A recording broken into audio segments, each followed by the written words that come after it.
नमस्कार विद्यार्थियों, कैसे हो भी। स्वागत है आपका आपके अपने चैनल उदय एजुकेशन और उदय स्टडी क्लासेस में। विद्यार्थियों, आज हम हल करेंगे कक्षा 8 का अंग्रेजी विषय का पेपर। विद्यार्थियों, काफ़ी डिमांड रहती है आपकी कि सर अंग्रेजी विषय का जो पेपर उपलब्ध कराओ हमें। तो आज मैं आपके जो बोर्ड एग्जाम होने वाले हैं, आपकी जो आरबीसी वालों के 21 मार्च से आपके एग्जाम है। फर्स्ट एग्जाम इंग्लिश का ही है और जो एनसीईआरटी वालों और अदर स्टेट के हैं सभी के लिए इंपॉर्टेंट रहने वाला एक पर्सन को तैयार किया है। ध्यान में रख के आपके सिलेबस को ध्यान में रखकर इस पेपर को तैयार किया है हमारे गणपत जी सेजू सर ने। तो उनका स्पेशल धन्यवाद करता हूं विद्यार्थियों। और आप लगातार देखो, आशा करूंगा वीडियो को लास्ट तक ज़रूर देखें, क्योंकि जो भी विद्यार्थी अपने एग्ज़ाम के प्रति दृढ़ नीचे लेकर तैयारी करता है और सजग है, तो वह एक वीडियो को लास्ट तक देखेगा और ध्यानपूर्वक देखेगा और उसकी तैयारी बेहतर होगी और वो अपनी एग्ज़ाम में टॉप रैंक से पास जरूर होगा। ठीक है, एक एक प्रश्न का एक एक क्वेश्चन का ध्यान रखा गया है, आपके सिलेबस के अनुसार बनाया गया है, मोस्ट इंपॉर्टेंट रहने वाला। ठीक है, तो वीडियो को लास्ट तक ज़रूर देखें। और ये पेपर आप कहाँ से प्राप्त कर सकते हैं इसके बारे में भी मैं बताऊँगा वीडियो के बीच में, तो आप लगातार देखें ध्यानपूर्वक। और चैनल पर नए हो तो चैनल को जरूर सब्सक्राइब करें, हमारे उदय एजुकेशन और उदय स्टडी क्लासेस को। ठीक है, तो शुरू करता हूं और बीच में भी आपसे बातें करता रहूँगा। तो सबसे पहले जो आपके रहने वाला समय, तो आपको पता है 2.5 घंटा। मार्क्स जो आरबीसी वालों के वो तो 80 होता है, बाकी अन्य स्टेट के पता नहीं 60, 70 या 100 हो सकता है। और उसका आपको ध्यान नहीं रखना, आपकी क्वेश्चन पर ध्यान रखना, अपने सिलेबस के अनुसार ही पेपर तैयार हुआ है। ठीक है, सभी का सिलेबस एक जैसा ही होता है। तो अगर आप अच्छे अंकों के साथ टॉप रैंक पे आना चाहते हो तो इस पेपर को एक एग्जाम से पहले ज़रूर देख के जाना। सबसे पहला आपका प्रश्न है कि choose the correct option from the given option. तो इसमें से खाली स्थान भरना, मतलब भरना है आपको चारों ऑप्शनों में से। तो आई एम इंडियन, तो आई एम एन इंडियन क्या आएगा? एन आएगा, ए एन आएगा, क्योंकि आई है वो इंडियन है, वो स्वर से शुरू हुआ है, नाम इसका स्वर से, जिस स्वर से शुरू होता है उसके आगे एन एन लगता है। शिला सेव सेकंड में क्या है? शिला सेव है tiger passing forest, passing throw forest. ठीक है, थ्रो का मतलब गुजरना, मतलब शिला ने देखा एक चीता जंगल से गुजर रहा है, तो यानी थ्रो आएगा। ठीक है, उसके बाद है रक्षिता is a very rich, he can buy एक लग्जरी कार। रक्षिता बहुत अमीर है, वो खरीद सकती है, उसने खरीदी क्या है? कैन मतलब सकता है, यानी समझ गए ना, कर सकता है ऐसा। तो उसके बाद है which of the following not related to school. इसमें से कौन सा है जो शब्द है वो स्कूल से संबंधित नहीं है? वो म्यूजिक है। कौन सा? म्यूजिक है, वो स्कूल से संबंधित नहीं है। अगला है which of the underline letter has different sound. इनमें से कौन सा चारों में से शब्द है जो अलग आवाज़ उत्पन्न करता है? जैसे क्लियर, क्रीम, चेस्ट, क्रेफ्ट। तो यहाँ आपका हो जाएगा क्या? चेस्ट। क्या हो जाएगा? चेस्ट में एक ही मात्रा आती है। उसके बाद आएगा the meaning of the word path is. Path का जो मीनिंग क्या होगा? पाथ, पाथ शब्द है, इसका मीनिंग इंग्लिश में क्या होगा? पाथ का होता है वे, वे का मीन्स होता है रास्ता, समझ गए ना। ठीक है, उसके बाद है Rajasthan is the India's largest of millet. यानी इंडिया है, भारत, राजस्थान है वो क्या है? भारत का सबसे बड़ा खनिज उत्पादक है, प्रोड्यूसर है। क्या है? तो ऑप्शन नंबर ए सही हो जाएगा। क्या है? प्रोड्यूसर। नेक्स्ट प्रश्न क्या है कि 8 से 11 तक है। Complete the blank in the passage given below using the correct words from the bracket, यानी खाली स्थान आपको भरना है। सबसे पहले क्या आएगा? The next morning while going to school Anu saw someone driving सेक। इसके बाद पहला आएगा समवन। उसके बाद ठीक है, she jumped into the lake. ठीक है, तो इमीडिएटली क्या है? इमीडिएटली। और उसके बाद आएगा the follow of the water, यानी पानी वाज फास्ट। पानी का तेज बहाव कैसा था? तेज था, यानी fast. Anu catch the hand of the driving child tightly. ठीक है, उसने मजबूती से पकड़ रखा था। क्या? ड्राइविंग, बच्चों की ड्राइविंग थी, उसको मजबूती से पकड़ रखा था ताकि पानी में न गिर जाए। ठीक है, उसके बाद नेक्स्ट प्रश्न आएगा write the plural from the following words. इसमें से आपको क्या करना है? प्लूरल का मतलब बहुवचन आपको पढ़ना है। विद्यार्थियों, अगर हमारा पढ़ाने का तरीका कैसा लगा, आपको पसंद आए तो वीडियो को लाइक, शेयर और चैनल को सब्सक्राइब जरूर करें, हमारे उदय एजुकेशन। और आपके लिए लगातार आपके जो कमेंट के अंदर जो भी बताएंगे आप उसकी पेपर आपको हल करवा देंगे उत्तर सहित। ठीक है, उत्तर सहित आपको पेपर हल करवा दिया जाएगा सारे सब्जेक्ट का इसी चैनल पर। तो लगातार जुड़े रहे, चैनल को सब्सक्राइब करें और चैनल पर नए हैं तो ज़रूर चैनल से जुड़कर ही जाना। ठीक है, चाइल्ड का क्या होगा? चाइल्ड का होता है विद्यार्थी चिल्ड्रन। क्या होगा? चिल्ड्रन। क्या होगा? वो चाइल्ड का जो आपके जो बहुवचन होता है, प्लूरल होता है, वो चिल्ड्रन होता है। और कंट्री का होगा कंट्रीज, उसके पीछे एस लगेगा। क्यों? क्योंकि वाई के पहले क्या है? व्यंजन है, तो व्यंजन वाई को नहीं हटने देगा। अगर इसके पहले वाई से पहले अगर स्वर होता ना तो हट जाता वाई और आई ई एस लगता है, जबकि यहाँ आई ई एस नहीं लगेगा, एस ही लगेगा। ठीक है, नेक्स्ट प्रश्न है आपका क्या है? राइट में missing letter in the following words, यानी मिसिंग लेटर भरना है। तो ब्यूटीफुल में आपको पता है ब्यूटीफुल की मीनिंग क्या है? BEA BEA ए आएगा, उसका UTIFU आएगा, ठीक है, AE और U। दूसरे में है सोल्ड्रियर तो SSOU, ठीक है, और D सोल्डियर यानी I क्या आएगा, I, ठीक है। तो ये आपका सही हो जाएगा। नेक्स्ट क्वेश्चन क्या हो जाएगा, there are light on the road user can see the traffic signal. तो इसके अंदर जो आएगा आपके सो दैट क्या आएगा, मतलब light, there are light on road यानी light on road, so that इसलिए road user can see the traffic light. जो ट्रैफिक लाइट है वो रोड पर होती हैं ताकि वो है ना रोड पर गुजरने वाले यूजर होते हैं वो उसे देख सकते हैं, ठीक है, सो दैट। नेक्स्ट क्वेश्चन है, arrange words in proper order to make meaningful sentence. Meaningful sentence बनाना है, वाक्य बनाना है। जो टू आपके घुमा फिरा के दे रखा है ना, सबसे पहले क्या आएगा, सब्जेक्ट आएगा। सब्जेक्ट में क्या है, भावना, भावना। उसके बाद वर्ब आएगा, क्या आएगा, verb. Bhavna was reading English text book, समझ गए ना।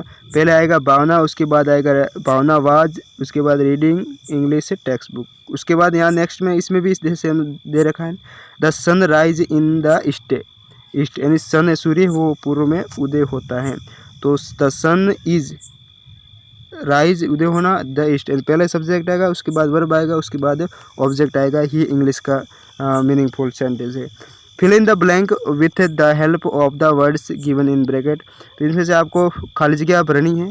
Driver must have a licence so that she can drive he vehicle. यानी अगर ड्राइवर के पास लाइसेंस है तो वो चला सकता है कोई भी व्हीकल, ठीक है। सेकंड बी में क्या है, we should use helmet, we should use helmet so that rush on road can be lessened, ठीक है। तो मतलब आप वो हेलमेट लगाता है तो वो सुरक्षित रहता है सड़कों पर चलाते वक्त। अब आएगा पैसेज। देखो आपके ज़्यादातर ग्रामर और पैसेज पर विशेष ध्यान दिया गया है। अपनी टेक्स्ट बुक में ऐसे क्वेश्चन नहीं पूछा गया, सिर्फ पैसेज ही पूछे गए, तो इतना विशेष ध्यान रखें तो आपको ज़्यादा दिक्कत नहीं आएगी अंग्रेजी में, और आने भी नहीं देंगे हम, इतना सरल तरीके से आपको पढ़ा देंगे, ठीक है।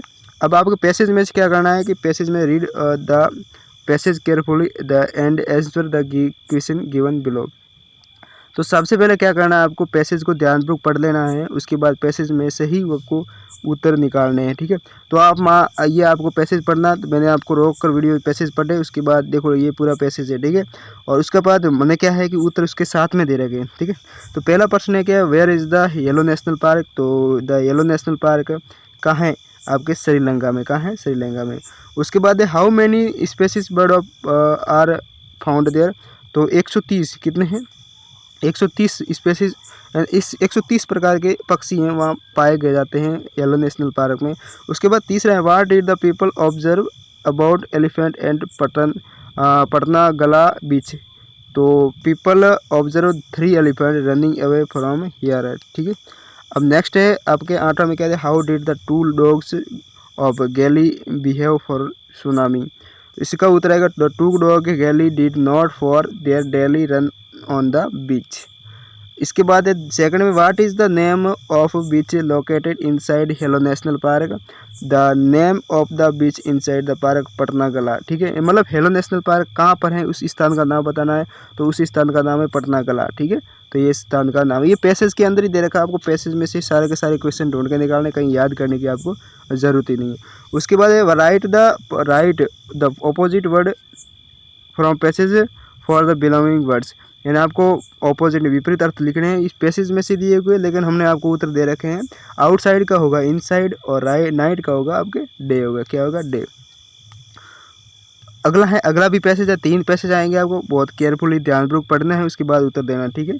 आपको देखो मैंने आपको हल कैसे करना है ये पहले मैं पढ़ा दिया आपको, और इसके भी हमने उत्तर भी साथ में रखे। ये आपको पैसेज पढ़ लेना दूसरे नंबर का, और फिर हमने आपको प्रश्न दे रखे हैं, आपको पढ़ने हैं कौन से। द वे वाज देयर, ये सेकंड प्रश्न है, सॉरी। और इसका पहला प्रश्न है आपके ये दे रखा, what did the author explain Connie. तो इसका उत्तर हो जाएगा the author explain Kenny about the desk how he had found it, ठीक है। अभी सारे के सारे प्रश्नों के उत्तर दे रखे हैं, सब आप ध्यानपूर्वक इसका अध्ययन करें, ठीक है। अब सेकंड में why was there glow on Kenny's face, why Kenny's recognised James then there was glow on her face. उसके बाद how did she show her affection on his James letter. इसका है she showed her affection for James letter by stroking in tenderly, ठीक है। अब इसका उत्तर ये भी आ सकता है। अब फाइंड ऑपोजिट वर्ड, इसका ऑपोजिट बनाना है। क्लोज का क्या होगा, क्लोज का क्या हो जाएगा विद्यार्थियों, और लॉस्ट, लॉस्ट का मतलब खोना। ये सारे दो। अब ये बताओ मुझे विद्यार्थियों, क्लोज का क्या होगा। क्लोज का मतलब निकट होता है, तो फार का मतलब होता है दूर। क्या होता है, फार, फार का मीन्स होता है दूर। लॉस्ट का मतलब खोना। तो अब लॉस्ट के बारे में आप ज़रूर बताएं कमेंट बॉक्स में कि लॉस्ट का ऑपोजिट वर्ड्स क्या होगा। ठीक है, ध्यान रखना लॉस्ट का क्या हो सकता है। कमेंट बॉक्स में एक बार ज़रूर बताएं आपकी कितनी तैयारी है। ठीक है, उसके बाद नेक्स्ट प्रश्न क्या दे रखा है, what did author give to Kenny, author give to box to Kenny. ठीक है, और write a some meaning of gift from passage. तो गिफ्ट का जो मीनिंगफुल क्या होगा, मीनिंग अर्थ क्या निकलता है, प्रेजेंट, प्रेजेंट निकलता है गिफ्ट का। ये मतलब इंग्लिश में आपको इनका अर्थ होता है प्रेजेंट। नेक्स्ट है आपको तीसरा भी आपको पैसेज, पैसेज ही आपको नंबर दिलाएंगे, ध्यानपूर्वक केयरफुली आपको पढ़ना है। तो ये भी आपको वैसे का वैसा पैसेज है, एक बार ध्यानपूर्वक पढ़ें। ठीक है, सारे के उत्तर हमने दे रखे हैं, आप वीडियो को रोक कर देख सकते हैं, सारे प्रश्नों के उत्तर हैं। और अब देख लो, अब देर सबसे मोस्ट इंपॉर्टेंट यहाँ प्रश्न आएगा, rearrange the following sentence in correct sequence. ठीक है, अब देखो एक बार कहूँगा, ये अगर आप पेपर प्राप्त करना चाहते हैं तो हमारी वेबसाइट का लिंक दे रखा है अब डिस्क्रिप्शन में। ठीक है, तो उस लिंक पर क्लिक करते ही सीधे आप पहुंच जाओगे वेबसाइट के अंदर। आप वहां से आप किसी भी सब्जेक्ट का पेपर आप डाउनलोड कर सकते हैं। ठीक है, तो वहां से आप सारे के सारे सब्जेक्ट उत्तर सहित पेपर आपको उपलब्ध मिल जाएंगे। हमारा डिस्क्रिप्शन में, इस वीडियो के डिस्क्रिप्शन में लिंक दे रखा है उस वेबसाइट का, वहाँ से आप प्राप्त कर सकते हैं।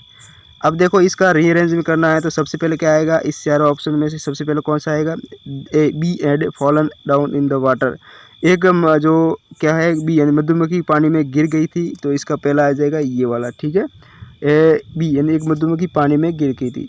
उसके बाद है कि the dove fallen down a leaf and bee कम्युनिट, यानी एक फाकता था, यानी कोई पक्षी है फाकता, उसने उस पानी के अंदर की इस पत्ती को डाला और वो मधुमक्खी उस पर आकर बैठ गई और बाहर निकल गई। तो यहाँ क्या आएगा, द डव, तीसरा है सोते में पहला। ठीक है, ये पहला मैं आपको बता दूं विद्यार्थियों, ये आ जाएगा आपका पहला और ये आपका दूसरा। ठीक है, तीसरे में क्या आ जाएगा, the a hunter come to there and aimed to the dove, यानी एक शिकारी वहाँ आया और उसने उस डव, डव का मतलब जो फाकता है उसके ऊपर निशाना साधा। तो यहाँ के तीसरा क्या आ जाएगा, द ए हंटर, यानी फर्स्ट का वो तीसरा आ जाएगा। उसके बाद we cut to hunter and he had missed him, यानी मधुमक्खी ने उस हंटर को यानी शिकारी को काटा और उसने अपना निशाना खो दिया। तो यानी चौथे में ये आ जाएगा। और पांचवें में आपको सेव्ड इस अदर लाइफ, यानी दोनों ने अपनी ज़िंदगी को बचाया, एक दूसरे की मदद करेंगे, ये पांचवा आएगा। इस तरीके से आपको रीअरेंज करना है। ठीक है, अब नेक्स्ट में क्या आ सकता है आपके प्रश्न पार्ट से फोर्थ में, पार्ट फोर्थ में आपके I imagine your Sona your father transfer to government upper primary school Chitalwana here, यानी आप मान दो कि आप सोना हो, आपके जो आपके पिताजी का ट्रांसफ़र है एक स्कूल में हो गया, इस स्कूल का नाम दे रखा है। ठीक है, कोई भी स्कूल का नाम आ सकता है। So I want to go with him, write a application to your headmaster of government upper primary school Lalpura about issue transfer certificate. ठीक है, राइट एप्लीकेशन लिखनी है किसको, इस स्कूल को लिखनी है, किसको, इस स्कूल को लिखनी है कि हमारे पिताजी का ट्रांसफ़र हो गया है हमारा, तो हमें भी सर्टिफिकेट चाहिए। तो अब देख सकते हैं आपको कैसे लिखना है। सबसे पहले आपको लिखना है to the headmaster upper government upper primary school Lalpura, जिस स्कूल में आप पढ़ते हो। ठीक है, उसके बाद सब्जेक्ट लिखना है issue for T sir I most respectfully I beg to say that my father has transfer to government upper primary school Chitalwana, so I want to with him, मैं उसके साथ जाना चाहती हूँ, तो kindly issue my transfer certificate, तो मुझे कृपया सर्टिफिकेट देने का कृपया करें। योर ऑबिडेंटली सोना, कक्षा 8 है, क्लास 8 है, डेट 5 मार्च 2023, अभी पेपर बनाया गया है, देख सकते हैं। अब उसके बाद आपको क्या है, स्टोरी मोस्ट इंपॉर्टेंट, ये ज़रूर याद करें विद्यार्थियों, ये आपके ट्रांसफर सर्टिफिकेट आने की पूरी संभावना रहेगी। ठीक है, अपना स्कोर बेहतर बनाना है, बेहतर तैयारी करके शानदार स्कोर बनाना है, तो ज़रूर एक बार एग्जाम से पहले आपको पूरा का पूरा पढ़ के जाना है। Write a story in about 70 और 80 words about elephant and about an elephant and a tailor, यानी एक दर्जी और एक हाथी पर आपको क्या लिखना है, स्टोरी लिखनी है।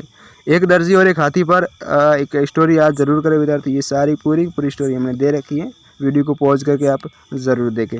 ठीक है, तो वीडियो कैसा लगा विद्यार्थियों कमेंट बॉक्स में ज़रूर बताएं।